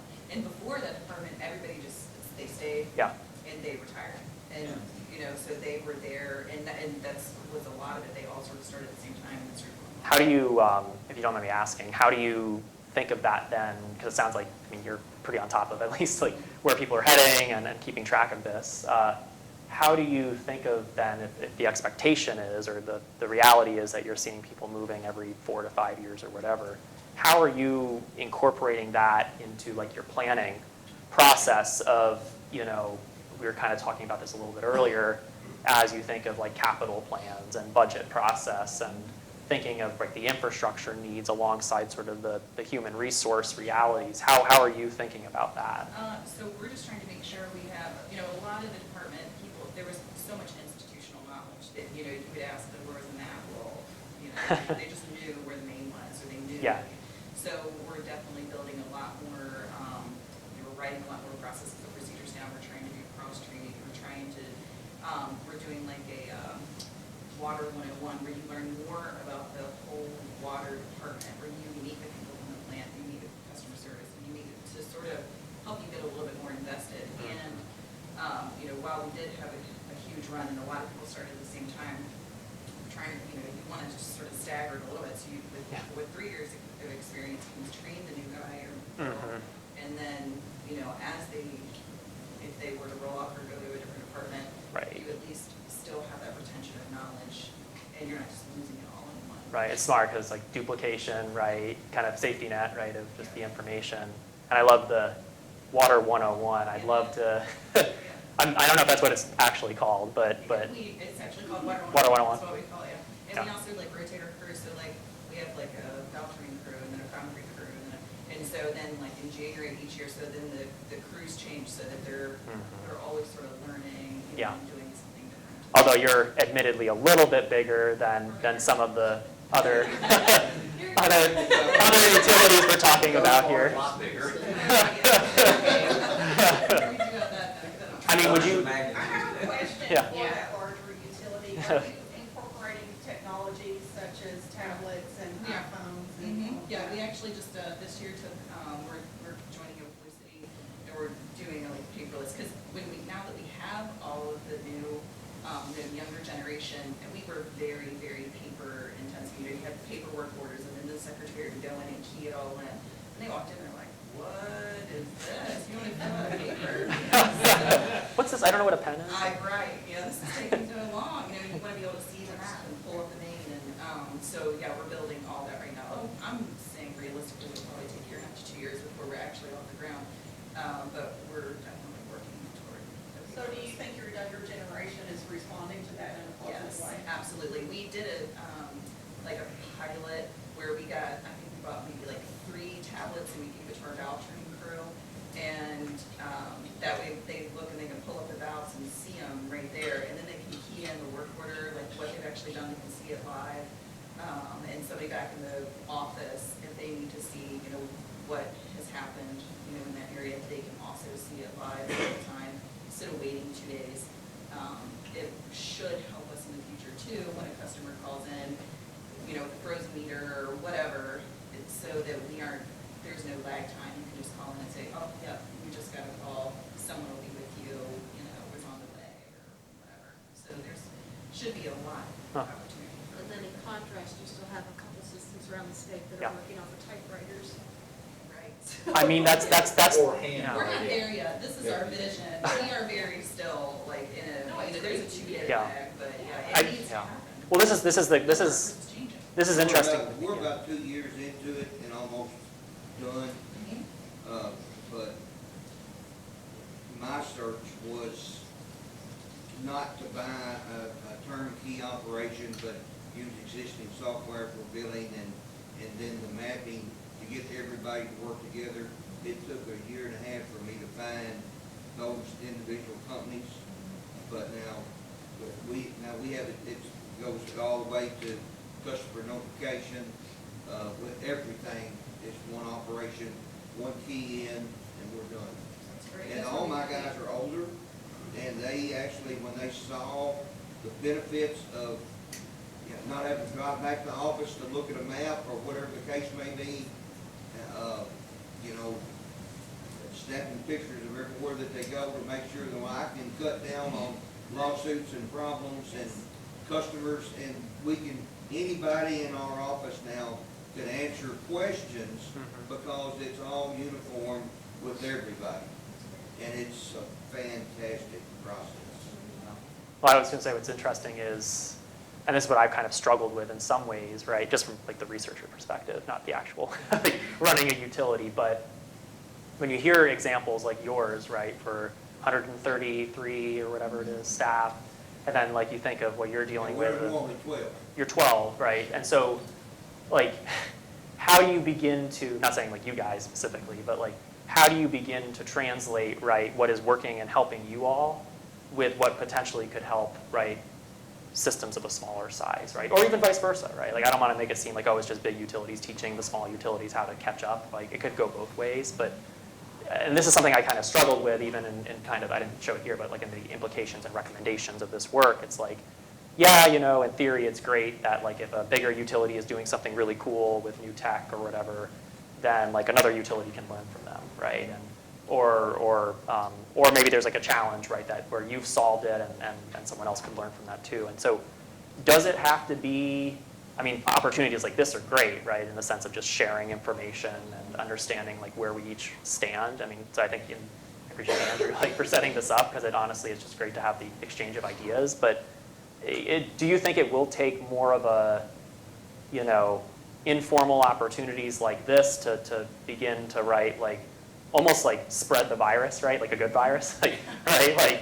Like so people like can learn, right? Like what's happening in like your petri dish, right? And how that spreads to another place, or Or is it going to be, do you think it could be something helpful in like a formal, right, like, I'm saying like at a state level, I don't know what it is, right, where, I would almost say you have to have both. I mean, Yeah. you have to talk, amongst yourselves, but then you definitely have to have buy-in, like you said, from the community and Mhm. the state. So when everybody was talking about the certification, I'm over like the support services side, so all the water quality and Yeah. production side is under a totally different department, so I'm not as familiar with the testing requirements. But it does sound like, are there just better, programs or, Yeah. different training, things that people can go to Mhm. do online studying. I don't know. Yeah. Services are, so I would say you have to have both, something that's more formalized and. Yeah. Yeah. Supported. But- I've spoken, Kentucky Real Water's, Operators Institute that they have. I've spoken to the Division of Water. It's all on asset management. But I started like 5 years ago. I wrote my own program. Mhm. I had a really sharp IT guy, and it would simply work through work orders for small systems. They could buy it for $5,000. Mhm. So anybody could afford that. That it wasn't as sophisticated as what we have now. Mhm. But it's still available for even the smallest system to be able to utilize this and not have to pay $25,000 recurring licensing fees and stuff like that a year. Right. It's available, but the scary thing is it's not many of them utilize. Yeah, I mean, like, I guess the reason I bring it up is more, right, like pooling of information, pooling of resources, best practices, whatever, and not feeling like individually we have to like remake the wheel. I mean, that can lead to such shared efficiencies. Well, the scary thing for small Yeah. systems, and I consider Yeah. 6,000 customers small. Yeah. When you buy a piece of software like this, it could be $150,000 to $250,000 Yeah. for a turnkey. And then you're gonna look at 35 to 65,000 a year in licensing fees. Uh-huh. Well, there's not a lot of people who can afford that. Right. We have a process for our people that my recurring licensing fees for everything I have right now is $6,500 a year. My cost was less than $65,000. Mhm. And I have a turnkey. There's nothing that anybody else has that I don't already have. Yeah. Has anybody looked at, because I'm not aware of anything, like like Rural Water Association or somebody? Yeah, they're gonna do a case study. Well, what I'm thinking is, in terms of getting a bunch of water utilities, smaller water utilities together, to have somebody build a software system for them where you share the cost of it. At the end of the process, everybody gets the same software, no licensing fees, it's a one-time thing. You build the system, you give it to everybody, it's essentially a shareware kind of proposition. I offered it to Kentucky Real Water. Why don't people do that? I mean, it just, to me, it seems to me, and I'm sitting here, as a regulatory agency where a lot of things seem obvious to us that don't get done, frankly. Am I right about that? Yeah. It would seem to me that would be an obvious thing for an association, a group like Rural Water, to get together and everybody pays a little. At the end of the day, everybody gets something that's of greater value than you would have been able to get individually. And you don't see that happening, and I don't understand why it doesn't happen. And you can do that from, scale-up models, from everything from software to training to lots of other stuff out there, procurement. I mean, you look at what the electric co-ops do, they've got joint procurement. They have got a branch of the electric co-ops in the state that basically buy all the transformers for them, and you get a better deal than they would ever get individually. My Why don't we do feeling that? on this, and I've been around a long time, is that news doesn't get to everybody that needs to hear it. That includes commissioner training. One of my guys goes and they hear an idea, and they come back, and I'm not real sure about it because I haven't heard it, then I'm not going to take it to the commissioners, and most of these commissioners are just people that live in the community, male or female, and their care is about, they care about the district, but there's so much that's passing them by, and they are not getting the information they need to be getting. Because my commissioners come back to my meeting and said that they need to be listening to me instead of going to that meeting. I'm just telling you, we all need to look at where the information we're putting out and who we're getting it to. And how do you expect somebody that has very little, that's a farmer, and he's a great guy and he works hard all the time, but he goes to a meeting and all of this overwhelms him? The education that they need to be having is not getting there. I think, I mean, partly, I think it's, Andrew, I like your point on sort of, creating scales where they don't exist. And I guess, theoretically that seems to make sense, right? Of like, yeah, if we have like common templates or common software or whatever it is, that could work in that case. But I always go back to, right, at the end of the day, every system is different, right, in their own ways. The communities can be different, right? And so it's like, maybe certain elements of that could be pooled together. Not everything's going to be universal. Yeah, but I'm wondering, is there a way, right, to create like, I'm just saying like template, I'm just using that word like loosely, but like template that can be customized, right, for like local sort of community conditions or whatever. I don't know, but it's probably something worth talking about. Yeah. I literally already invented it. It's already there. All it takes is a one-time key in. And I offered it to Kentucky Water, Brew Water, and I said, take it. I'm done with it because my software company took it from me and put it into my software. Yeah. Did they look at a lot of regionalization, but those are the aspects that they have not looked at. Kentucky's only primarily focused on one or two aspects. of Yeah, and regionalization. mostly physical regionalization. Yeah. Yeah. Did anyone else want to say anything on that? Or I know we got like what, 10 minutes? 15 minutes. 15 minutes. Was there anything else? I mean, I think it's kind of hard too, getting a lot of the different agencies around to actually work together and not say that this is my area or this is this area or not, because we all offer different information and aspects that can help systems, but it doesn't get across that way. It's only this one can help or only this one can help, and it's not as much as it could be, I think.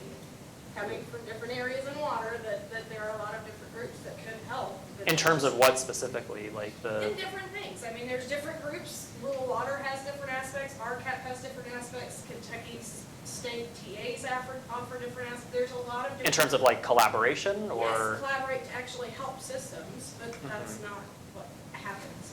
Right, and you're talking more in terms of some of these like technical, like It's one group knowledge can help, and they're the areas. only- Yes, and a lot of the systems don't know what all resources are available to them. It's such a diversity in Kentucky because the size of the systems obviously makes a difference. But at the end of the day, when any of us that work in the industry, we have to have whatever we're thinking about approved by somebody. The diversity of those people throughout this state, the cities and the counties, are so much different that we need to do a better job of educating them 15 years ago, 20 years ago. In terms of the general municipal leadership. In terms of them understanding, let's say that, and I'll use where I went, I started at North Marshall Water 8 years ago. They were horrible, they had people indicted, didn't have any money, everything was crap. Okay? When I went in, I had no idea where they spent their money in the last 20 years. No clue. Yeah. So now, whenever I'm gone 10 years down the road, anybody that sits there can look back and see what you spent on every inch of your system. So they can make an educated, understanding decision about whether to spend money, replace this line, but do that. And this would go out to all the government agencies where that they can see that you have the absolute understanding that this is correct. Right. You're not guessing about, I need to spend money here, I need to spend money there. The first project I did, I saved $230,000 a year in fees than I was paying out to repair these lines I replaced. Yeah, My debt service was $112,000. No brainer. yeah, That's what we don't have across the state. A uniform way of these good people that sit on these boards and city commissions that want to do good, but they don't have the information in front of them that they need to. And that's where the states have been failing ever since I've been here for almost 40 years. yeah. Well, we were talking earlier, I was kind of looking at Andrew, you know, in terms of asset, right, inventory, sort of record keeping. I mean, right, like, I mean, you can't obviously identify solutions where you don't know where the problems even exist. And obviously that's incredibly system specific, local specific. But as it relates to some of the research I've been doing, you know, what are the consistent, right, categories or indicators by which we're even judging risk and costs? I think those probably are changing a little bit across the country as to, right, you can look at like operating characteristics for systems and debt obligations and all of that. But, you know, I think of, yeah, I've talked with folks more towards in Texas and the Gulf Coast as they're dealing with more significant flooding issues, and you know, they're trying to think of how are they accounting for risk even in how they manage their systems. So in other words, if they do not pursue certain upgrades, right, how are they not only like not realizing certain benefits, right, from those upgrades, but as you kind of said, like the full range of costs, right, that could be avoided from those upgrades. And I just know from my perspective, I haven't seen, at least, you know, comprehensively, unless you look at a survey, right? Well, all like, these boards and commissions, yeah, there's a revolving wheel. Those people are turning over all the time. yeah, So how do we expect them to understand? We just throw a bunch of numbers at them, and we can show them on a map, Mhm. on a paper. This is what I spent here, this is what I was, and show every dollar yeah, that goes out exactly where it is. And then those people have more knowledge about the decisions they make. right, That's where we failed a long time. right, And I think, you know, one thing we touched on a little bit in the earlier meetings today, but we haven't really gotten into here is, you know, and you mentioned assessing risk and prioritizing. I mean, we've been talking about aging workforce, but we haven't been talking about aging infrastructure. Yeah. yeah, And that's the other, Yeah. you know, that's really the elephant in the room is all the aging infrastructure, because that's, for one thing, a heck of a lot more expensive than aging workforce. So, you know, that's the other part of it that you've got when you're looking at where are you going to prioritize. Are you going to prioritize infrastructure? Are you going to prioritize workforce? Do you have to choose one over the other? Can you do both? How do you go about doing all of that? And I think that's for the utilities, that's really the biggest challenge. yeah, yeah. Or how are any of you like balancing that? I'm kind of looking at the utility folks. I mean, you probably don't have a clear answer, obviously, but it's probably something you're still figuring out. But, and it also relates to, I kind of talked about before, not so much in this session, but affordability, right? And who's actually paying. This doesn't come with no cost, right? So how are you balancing some of those investment considerations alongside some of those affordability considerations? I mean, maybe no one has an answer, but I'd be just curious if anyone's thinking about this as, you know, they're balancing these priorities. When it has a management plan, so we Yeah. have one in place that we follow, and then we're renewing it too, so it helps us prioritize Uh-huh. projects. We encourage infrastructure, but we do have to balance it with rate. Yeah. Yeah. Well, and again, I think you guys are kind of an outlier in the state in terms of water districts, just because of your size. You've got the luxury of being able to address all those at once. The smaller utilities have a real tough time. I think that's where the value of, and especially the small rural systems, they struggle with this, in considering a more formalized training and apprenticeship program, and being able to lean on delegate training and formal curriculum to that. It's because there are so many other things. Yeah. And also being able to customize the training program. And the fact that an apprenticeship is not just for, of course, you know, we all want to see either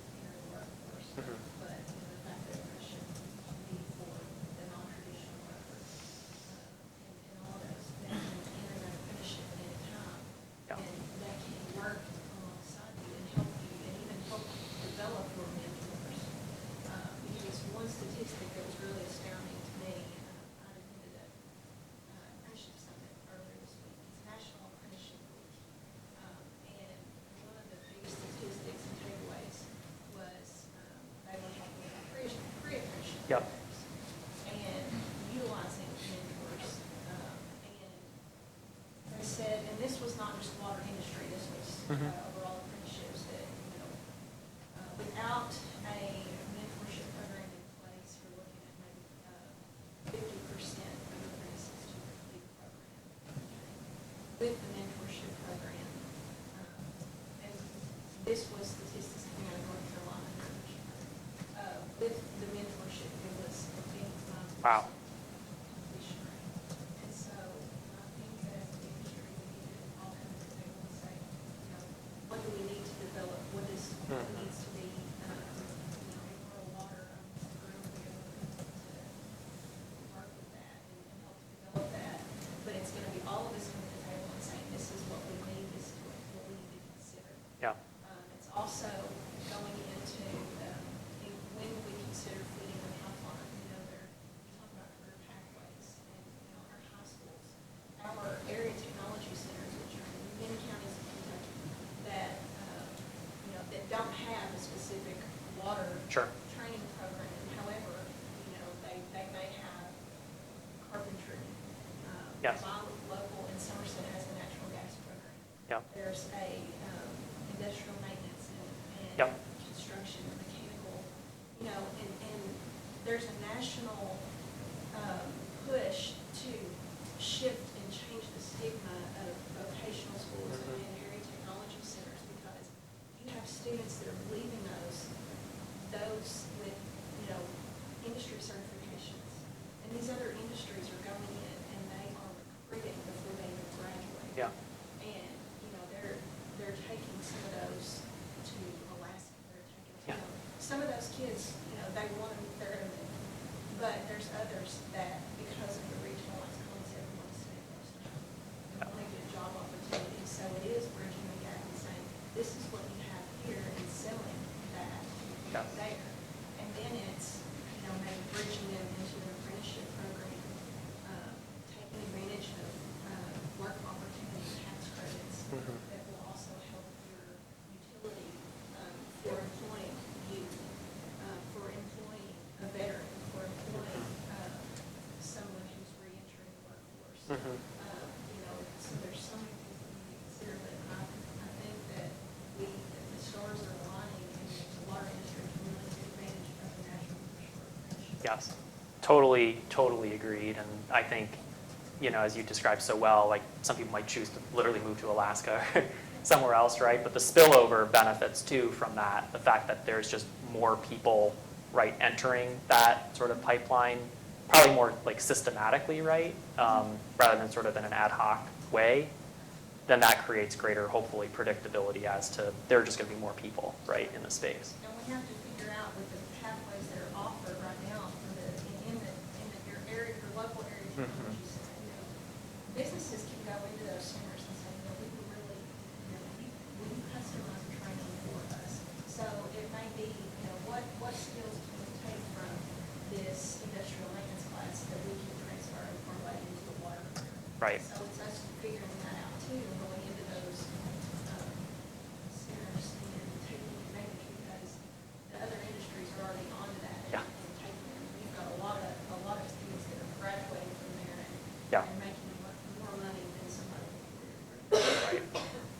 Right. Right, I think we're almost out of time. 2 minutes, did you want to? Yeah, 2 minutes. Does anybody have, by the way, I forgot to introduce myself. I'm Andrew Melnikovich. I'm a PIO and Director of Communications here at the Commission. Does anybody have any more comments or questions for Joe at this point? I mean, I just want to thank you all, honestly, just for your time. Spending 2 hours here is very generous to listen to me talk, but also to listen from each other. I got a lot of value, I know, from listening to you all, and I'd be very interested to stay in touch. I mean, if you don't already have my email, I can give it to you. I'd love to be as much a resource to you guys as I can be. And please send me ideas if you feel like I'm always on the lookout for ideas for research and whatnot that you all are thinking about that could help you. So I mean, please don't be afraid to be like, Joe, actually you totally missed this, or you totally messed this up, and you need to look into this. And I'd love to help out in whatever way. Yeah, and I think we've got a little bit of time before I have to take Joe back to the airport. So I'm sure you'd be happy to stay around and talk to anybody one-on-one who's got, specific things you'd like to talk with them about. So, thanks again for coming. We appreciate you being here. Glad we were able to offer this opportunity to you, and hopefully everybody, I know I learned a lot today. I'm sure Joe feels the same way. I hope you did as well. So thank you. Thank you.